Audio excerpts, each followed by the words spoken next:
From the great halls of their house, there are assembled three who hope to one day be the world's greatest driving heroes. Created from the cosmic legends of the universe comes our team captain, the Vision, Bill Fisher. Their soon-to-be Wonder Woman, Vicki Fisher. Our Captain Marvel and head flight trainee, Jennifer Skripchuk. And our Batman, the master of tools, gadgets, and all things mechanical, our mild-mannered soon-to-be billionaire, Alan Danvers. Their mission, to fight injustice, share what is right and wrong, to get you out of your house and come out racing with them, and serve all mankind. They are the Garage Heroes in Training Team.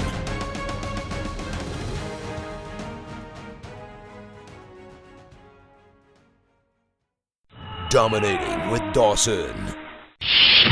Captain's Log Supplemental.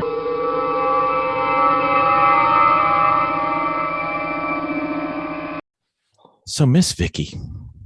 Yes, sir. Do you remember when we were watching those WRL events and some of those grid life events where you used to see the in-car video and it had like the cameras seeing front and back, but it also could see all the telemetry and everything that was going on?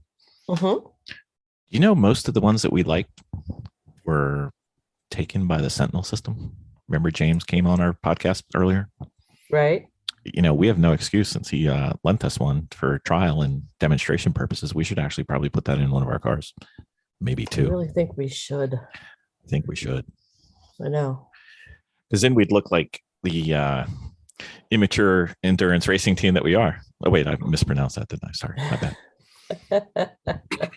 We could So what does the have, Sentinel system do? we could have 3 cameras with picture-in-picture. We could have, if we ever get the AIM system to work, open invitation to anybody from AIM to come on and give us a little bit of love. We need some help. And then we could have all our telemetry on there. And then we can have it streamed live into the paddock or around the world to our millions of fans. We're apparently very popular in Kenya right now. Don't know why, but that's fine. And it can integrate all the available race statistics from like Race Hero and everything. So we could actually see how we're doing on video. We wouldn't even have to carry around our phone anymore. Live. I love it. Welcome to Dominating with Dawson with Vicki. And Dawson. Hello. And Dawson. Unheard of. Exactly. So, Mr. Dawson, I you know, we've been doing these things for a few years now. We have, yeah. Still haven't met you. But we're working on it. We're working on it. And I think we had a plan up until the plan flew apart, but that's okay. Yeah. Sorry, my jaw blew apart. We got you. We'll be rooting for you to quick recovery. Yes, it did. Yep.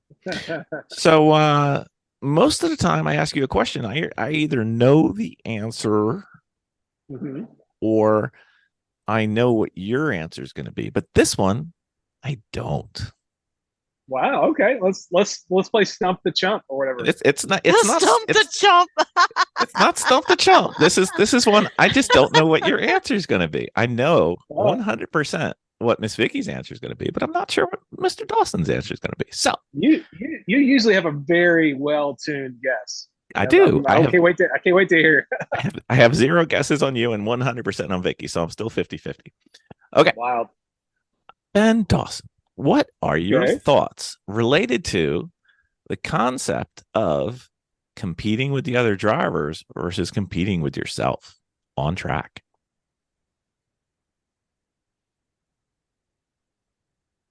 What do you mean? You mean when I sit down in the car, am I racing myself or am I racing other drivers? Yes. I'm racing other drivers. Like I'm good. I got me down. Them's the worry. I'm already much better at it than almost everybody at the track, as far as I know. I mean, last time I raced, I blew Randy Post's doors off, and later he's Did you?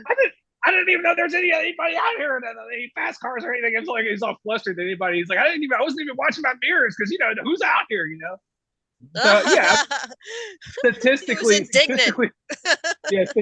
proven that I do pretty well at it. So I not to say that I'm perfect, but I'm not questioning myself, and I'm confident that I'm going to be doing it faster almost everybody else who's at the track as long as my car can do it. So is it that you're at a point where your stuff's kind of solid and you're looking for the next step to compete versus the others, or am I misinterpreting that? No. I mean, you just asked like Ben Dawson, when you sit down, are you racing yourself? You know, or are you like, hey, I got to chase myself to be better as a racer and a driver? Or you have to like, I'm going to drive past you. I'm going to drive past you. I'm going to easily drive past you, you, and you. I'm the second one. Okay. Miss Vicki. And I'm confident about it. I'm like, hell yeah, I'm going to smoke all these fools as long as my car doesn't let me down. Even if I'm driving a crappy old car in a limits race, I'm still going to pass almost everybody out there at some point. Don't talk about our cars that way, Ben. Miss Vicki. Mhm. I know 100% what your answer is going to be. Oh, do you? I do. Okay. You are a competing with yourself person. Compete with yourself until you find your friend out there, and then you smoke them. Unless you're in a truck and there's another truck, it is 100%. Yes, I absolutely. I do have a tendency to slip that way.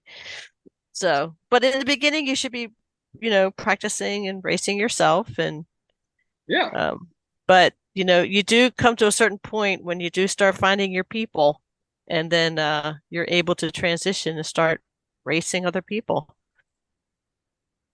Yeah, I mean, like for me, I'm excited. Like if my lazy ass ever gets a Specky 46 belt, I'm excited about the pool of talent out there, and would not feel as confident about being able to do as well as I am just a field of largely untrained jabronis at an endurance race.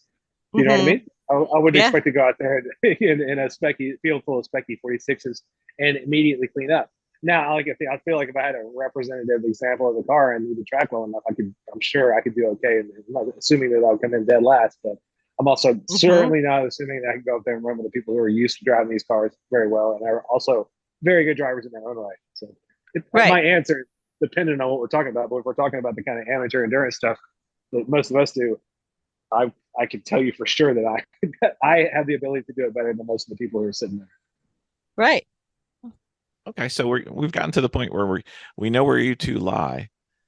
Yeah. Would you like to talk about where you think these are most appropriate approaches, or what these approaches actually mean? Because I'm not sure it's 100% clear to everybody. Definitely, if you're racing yourself, you certainly want to, do those in HPDEs and training, and especially when you're collecting data, and early on in your race career, hobby, you certainly want to race yourself because you just don't know who's out there that you're going to be competing against, and there's definitely going to be better people. But as you start leveling up, and you start getting into more advanced racing as you go along, you're definitely going to be racing people. I mean, yeah, I agree. I think you make a good point. I haven't always been somebody who was as confident in my ability as I am now, or as able as I am now. It took a long time for me of practice and doing a million DEs when I was way too poor to actually be racing, but I could afford to be an instructor and come out and get a free weekend at the track. And even then, even when I was mostly doing instructing, I hadn't done much racing. I certainly and I am still improving as a driver. I'm not saying I'm a fixed quantity, but at least from where I am right now, I do pretty well. But yeah, definitely when you're developing yourself as a driver, my first 3 years of DE, I'm sure, I learned a lot and I was racing myself. I even started in the time before everybody was timing their own laps. Like there were not smartphones when I started doing DEs. So I was concentrating on my technique and how I was doing amongst my peers, and still racing myself at that point, even though I was kind of calibrating how I'm doing amongst other people in the intermediate DE group, sort of using them as a reference. But overall, I'm trying to get Ben better and driving this Miata and still kind of, still showing off, even, as I went up in DE level, still making people go, damn, what are you doing with that Miata? So I was still working on myself for a long time and kind of settled into where I am as with my own performance. So still always perform. I'm always, always in training with everybody else too. But you can sort of hit a point where you can go, "Hey, this is a known quantity. I'm this good at golf." You know what I mean? Right. But don't feel bad if what you're doing right now is just, especially if you're at an HPD or a lapping event, you're going to be racing against yourself or against the clock, but you're not going to be racing against others. And, it's not that one is better than the other. It's that they will get you to different places. It's true. I should say one of the reasons I've always been able to roll up to an amateur endurance event since I started doing it. I think I started my first race was wheel to wheel race was 2012, but I've been doing years and years of DE and instructing before then. So I had it all down, like all the stuff you have to do on track quickly. I had it all down without somebody next door, not door to door with me. So when it came time to do it door to door, I was like, I already got the basics of this down, and after it was pretty easy to see. I knew how to drive, a lot better on track than a lot of other folks did. Because so many people go learn racing by starting to do amateur endurance racing and completely ignore the idea of going and doing a bunch of DEs. Just so happened I was just way too poor to do racing, so I had to do that many DEs and picked up a lot of speed and just got the whole method really down, just completely muscle memory. Yeah. Sounds like a plan. All right. That's one way to do it. That is. If you have different ways to do it, or if you don't agree, those are even more fun when they don't agree with us. I love those emails. Training@gmail.com. Yeah. Mm-hmm. Thank you, everybody. Sorry for being an arrogant beehole. That No, you're not. is going to be an outtake.